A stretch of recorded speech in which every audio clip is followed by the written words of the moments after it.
기도하겠습니다. 오늘도 저희 곁에서 저희를 보호하시고 인도하시는 아버지 하나님, 저희에게 풍성한 은혜를 베풀어 주셔서 이만큼의 평강으로 이 아침에 주의 전에서 기도하며 이 하루를 시작하게 하시니 감사합니다.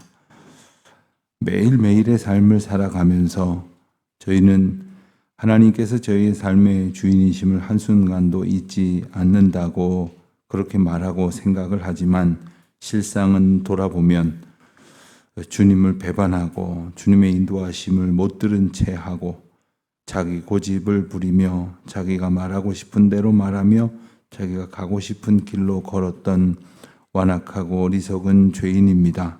그럼에도 불구하고 저희를 붙들어 인도하여 주셔서 때로는 강권적으로 또 때로는 저희들의 마음과 생각을 감동시키심으로 주님의 길로 이끌어 주심을 다시금 이 아침에 감사드립니다.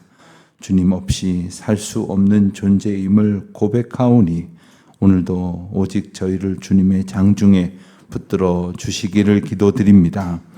저희가 때로는 힘이 빠져서 주님을 붙잡고 있는 손을 놓칠지라도 주님께서 저희들을 강한 팔로 붙들어 주시는 줄 압니다. 저희가 주님을 먼저 구한 것도 아니요 주님을 꼭 붙들고 있다고 말할 수 있는 것도 아닐진데 주님께서 저희들을 놓아버리지 아니하시고 꼭 붙들어 안아 주시니 오늘도 그와 같은 은혜를 온전히 덧입게 하여 주시기를 기도드립니다.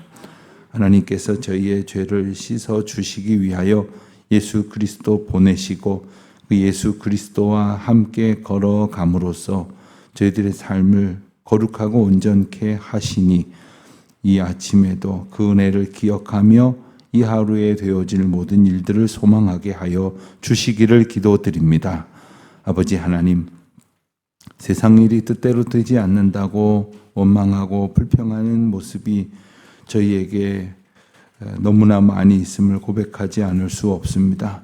주님을 알지 못하는 자들과 조금도 다름없는, 아니 어떨 때에는 더 그들보다도 욕망으로 가득 찬 그런 어리석은 모습을 보일 때가 있습니다. 주여 저희를 불쌍히 여겨 주시옵시고 믿음 위에 믿음을 더하여 주시기를 기도드립니다. 오늘도 믿음으로 살게 하여 주시옵소서.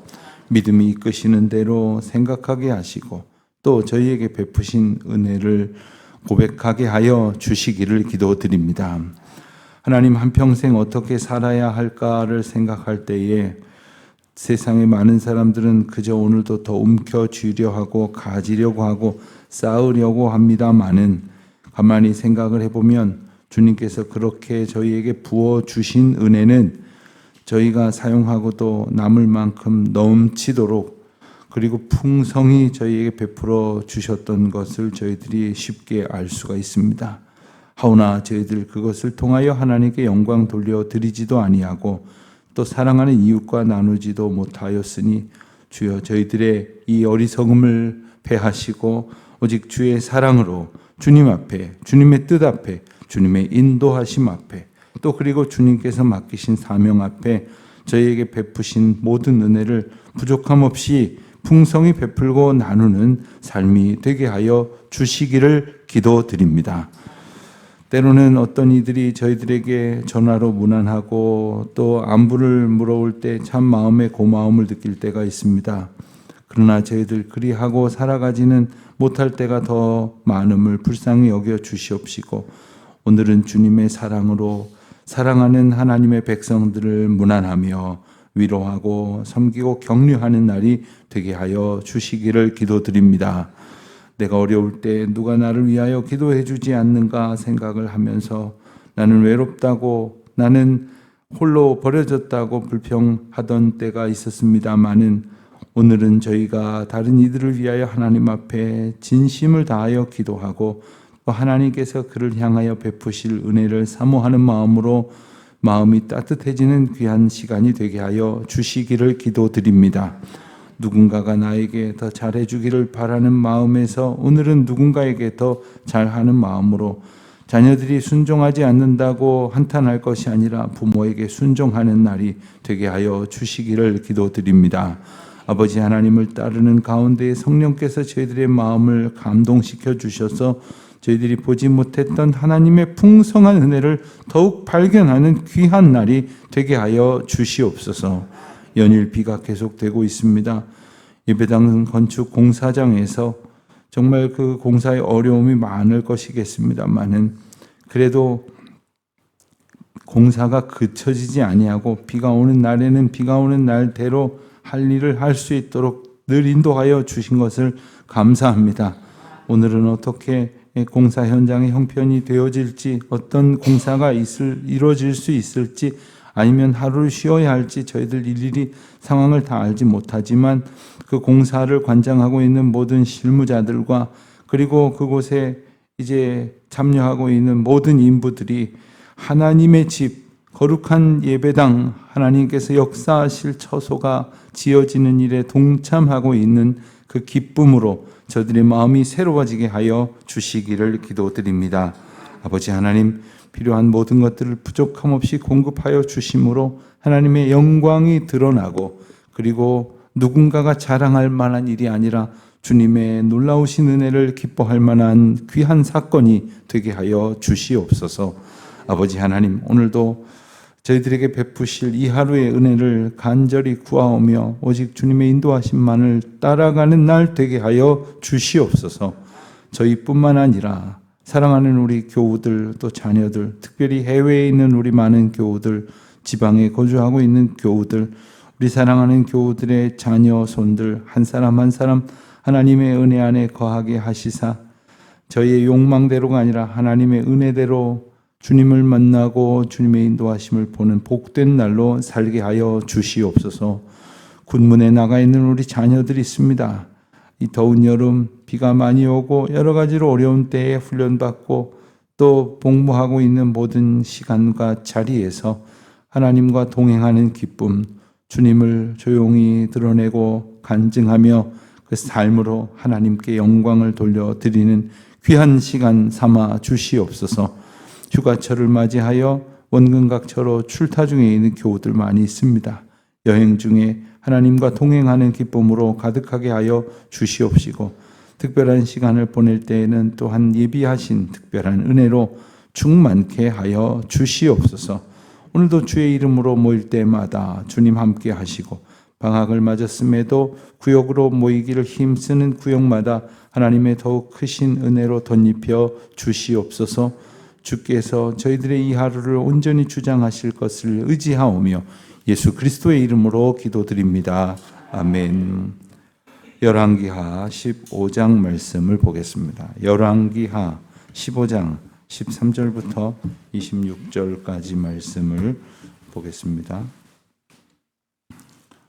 열왕기하 15장 13절부터 이제 저와 함께 한 목소리로 봉독합니다.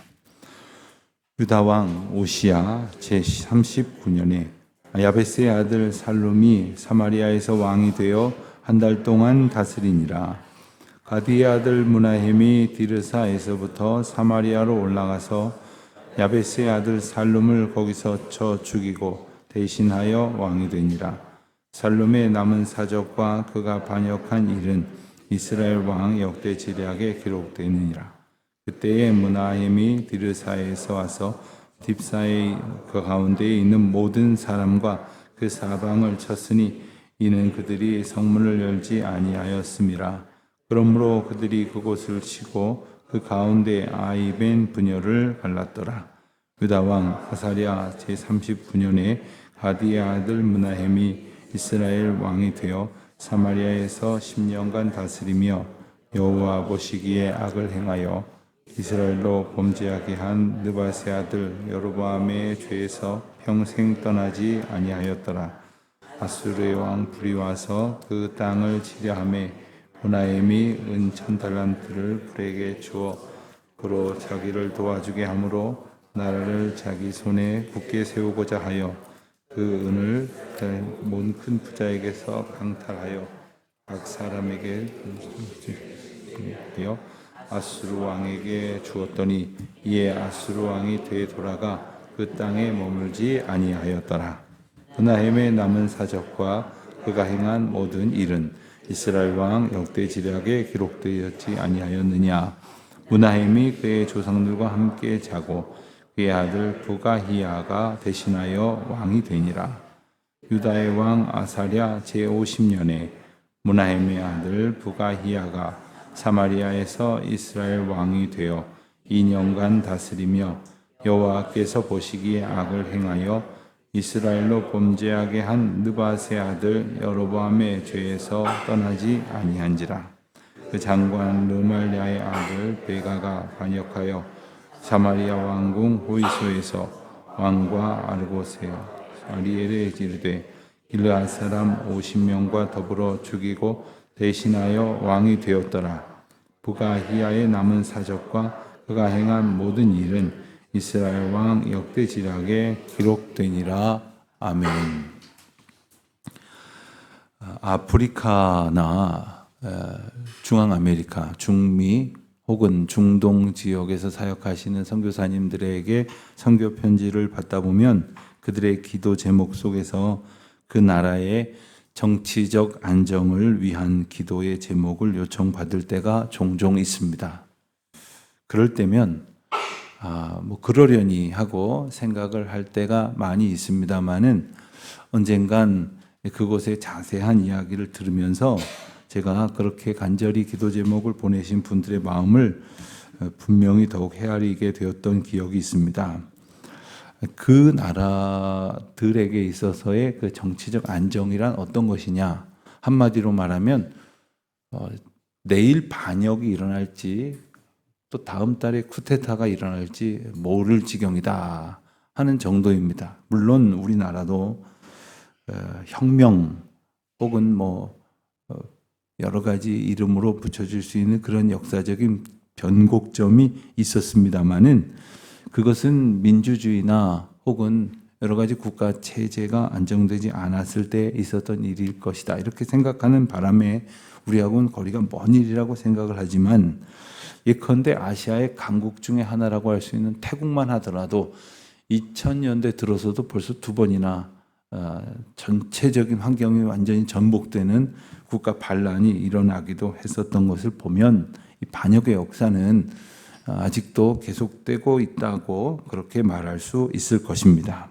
그런데 가만히 보면 이 쿠데타나 반역이 일어나는 나라들의 특징을 보면 뭐냐 하면 늘 일어나는 나라에서 또 일어나더라 하는 거예요. 그러니까 이제 반역이 일어났기 때문에 반역으로 이제 정권을 잡은 그 뭐라 그럴까요? 그 권력자들은 또다시 반역으로 얼마든지 그 권력을 뺏길 수가 있는 형편이라는 것이고 그것을 봤기 때문에 여차하면 힘을 가지고 있는 사람이 또 반역을 할 수도 있는 것이죠. 남유다와 북이스라엘을 보면 북이스라엘의 역사 속에서 우리는 그와 같은 양상을 보게 됩니다. 오늘 본문은 특별히 이 북이스라엘의 마지막 왕들의 모습을 그리고 있는데 그 가운데에서 오늘 본문에만 해도 벌써 반복되어져서 이 반역의 사건이 기록되고 있습니다. 13절에 보니까 살룸이 왕이 되어 1달 동안 다스렸다고 했어요. 그러니까 왕이 돼서 겨우 1달 있었다는 거죠. 물론 시므리라고 하는 왕은 일주일 있었습니다. 일주일 있었던 사람에 비해서는 4배나 더 오래 있었다고 말할지 모르지만 1달밖에 왕 위에 있지 못했어요. 그런데 이 살룸이 어떻게 왕이 됐는가? 13절에 나오는 이야기가 살룸을 표현하고 있는 것인데 조금 위로 가서 10절을 보면 야베스의 아들 살룸이 그를 반역하여 백성 앞에서 쳐 죽이고 대신하여 왕이 되니라. 살룸이 그 선왕을 반역하고 그래서 쿠데타를 일으켜서 왕이 되고는 그리고 1달 통치했다는 거예요. 1달 만에 다시 어떻게 됐습니까? 14절에 보니까 문하햄이 살룸을 거기서 쳐 죽이고 대신하여 왕이 되니라. 양쪽 쿠데타 사건에 동시에 등장하는 표현이 바로 쳐 죽였다라는 것인데 이것은 무력으로 때려 잡았다는 이야기입니다. 게다가 살롬은 어땠습니까? 10절에서 읽은 것처럼 백성들 앞에서 반역을 일으켜서 사람들 다 보는 앞에서 뭐 왕의 어떤 뭐 품격이고 존엄이고 이런 것은 아랑곳하지 아니하고 그냥 무참히 그렇게 죽였던 이유가 뭘까요? 나한테 대들면 이렇게 만들어버리겠다 했지만 그 모습은 거꾸로 자기도 그렇게 반역을 당할 수 있다는 그런 가정을 현실로 만들어버리게 되었던 것입니다. 오늘 본문을 보면 여러 가지 반역이 일어나면서 이스라엘이 얼마나 정치적으로 불안정했는지를 이제 보게 됩니다. 이 사실 왕정이라고 하는 것의 원칙은 뭐냐 하면 혈통을 통해서 세습되는 겁니다. 그게 이제 왕정의 핵심입니다. 그런데 그렇게 하는 이유가 뭡니까? 이 실상 왕의 계보를 잇는 왕족이나 아니면 그 주변에 있는 사람들이 전부 다 이 왕의 자리에 대한 소위 안정적 균형을 가지고 내가 계속 왕을 할 수 있을 거다. 우리가 계속 왕을 할 수 있을 것이다. 아니면 우리는 왕을 할 수 없으니 왕 되는 자리를 넘보지 말자. 이런 것으로 아예 균형을 갖는 것입니다. 그러나 이 세습이라는 표현이 우리에게는 매우 부정적이게 들립니다만은 이 대를 이어서 왕을 하게 되어지는 그 고리를 끊어버리면 다시 말하면 누구도 반역해서 얼마든지 왕이 될 수 있다는 거예요. 그렇게 힘을 키우면 나도 왕이 될 수 있지라고 생각을 하는 부하들이니 그 부하들이 충성을 다하겠습니까? 게다가 부하들이 그럴 수도 있다고 생각을 하니까 이 왕이 선정을 베풀 수가 있겠습니까? 뭐 양쪽 다 변호하는 게 아닙니다. 이 정치 구조의 이 악함을 우리로 보게 되어지는 것입니다. 16절에 보니까 이 무나헴의 이 악행이 또 이런 모습으로 이제 소개가 됩니다. 딥사와 그 가운데 있는 모든 사방과 그 사방을 모든 사람과 그 사방을 쳤더라. 왜냐하면 그들이 성문을 열지 않았기 때문이다. 그리고 어느 정도였느냐면 그 가운데 있는 아이벤 분이어를 갈랐다. 배를 가르는 악행을 저질러 가면서 그는 이제 공격을 했다는 거예요. 자, 딥사가 어디냐 하면 다른 나라가 아닙니다. 자기 나라 성읍 내에 있는 지경입니다. 그런데 문을 안 열었다. 다시 말하면 왕이 하라는 대로 안 했다고 해갖고 그냥 군대를 보내갖고 무력으로 진압해 버렸다는 거예요. 이게 무나임의 악행입니다. 잔혹한 공격성을 보여줍니다. 그런가 하면 그가 계속해서 악행을 행했습니다. 17절에 보면 10년간 다스렸다고 했는데 그가 여로보암의 죄에서 평생 떠나지 아니하였다. 사람이 참 일관성이 있어야 된다고 이야기할 때는 일관성 있게 좋은 면으로 살아야 된다는 이야기일 텐데 참 이 악한 왕은 일관성 있게 악을 행했어요. 그러니까 아주 그 가운데에서 지속적으로 악을 행할 수 있었던 게 뭐냐? 그 선한 하나님의 인도하심의 길을 생각지도 않았다는 거예요. 본 적도 없고 그리고 생각조차 하지 않았다는. 여러분 때로 우리가 무슨 생각을 하느냐가 결국 무슨 행동을 하게 만들죠. 그래서 생각에 자꾸 이상한 생각이 들어오면 벌써 잘못된 길로 접어들었다는 것을 깨달아야 합니다. 잘못된 죄를 짓고 잘못된 행동을 하고 그것이 잘못된 결과로 낳기 이전에 잘못된 생각들이 잘못된 결과로 이어지게 만들죠. 그런데 그는 아예 평생토록 여로보암의 죄 가운데 있었다고 했습니다. 그런데 이 무나헴이라는 왕이 약한 자들은 이렇게 막 침략해갖고 자기 백성임에도 불구하고 그들을 막 배를 갈라가면서 못되게 굴어놓고는 또 19절에 보면 강한 자에게는 얼마나 비굴한지 참 완악한 인간의 모습의 전형을 보게 됩니다. 아수르의 불이라고 하는 이름을 가진 왕이 공격을 해왔습니다. 그런데 이 무나헴이 자기 나라를 지키려고 뭐 반역을 일으키던 그 호기로 한번 제대로 붙어 싸워보지도 않고는 은 1000달란트, 이게 얼마나 많은 액수일까요? 예, 당시에 은이라는 것은 그 이게 달란트라는 단위가 좀 변동이 있었다고 해요. 그런데 제일 적었을 때를 생각하면 은 한 달란트가 약 30kg 정도 된다고 합니다. 그러면 1000달란트면 도대체 얼마입니까? 은이 뭐 금보다는 싸다 하더라도 그래도 은도 귀금속인데 이게 얼마나 많은 돈이 들어가는 것입니까? 그런데 그거를 어떻게 해서 모았느냐? 20절에 보니까 이스라엘의 모든 큰 부자에게 강탈하여 자기 백성의 것들을 강탈해가지고 외적에게 갖다 바쳤다는 거예요. 그래서 무마를 시켰다는 거예요. 여러분 한번 생각을 해보십시오.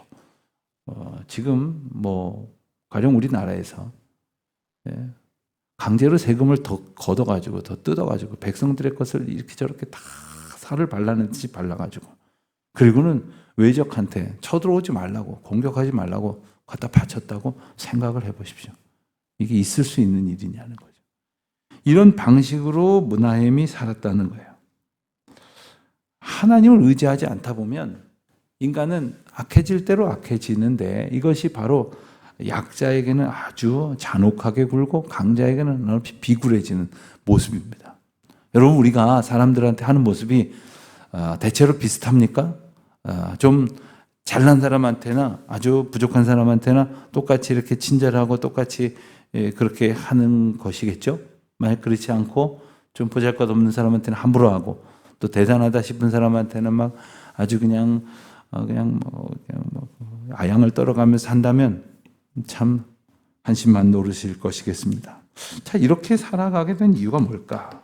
결국 그는 아들 부가히야에게 왕위를 넘겼는데 23절에 보니까 이 부가히야라는 이가 아들이 므나헴의 아들로서 왕이 되어 2년을 다스렸다고 했어요.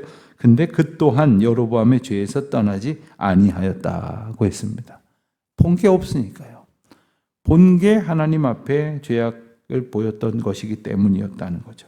25절을 보면 그러나 결국 이 므나헴의 아들 부가히야도 반역으로 이제 쫓겨나게 되는데 바로 베가라고 하는 이가 뭐 이름도 생소한 왕들이 계속 등장하죠. 베가가 이번에도 또 반역하여서 왕과 아르곳과 아리엘을 죽이고 그리고 대신해서 왕이 됐다 했습니다.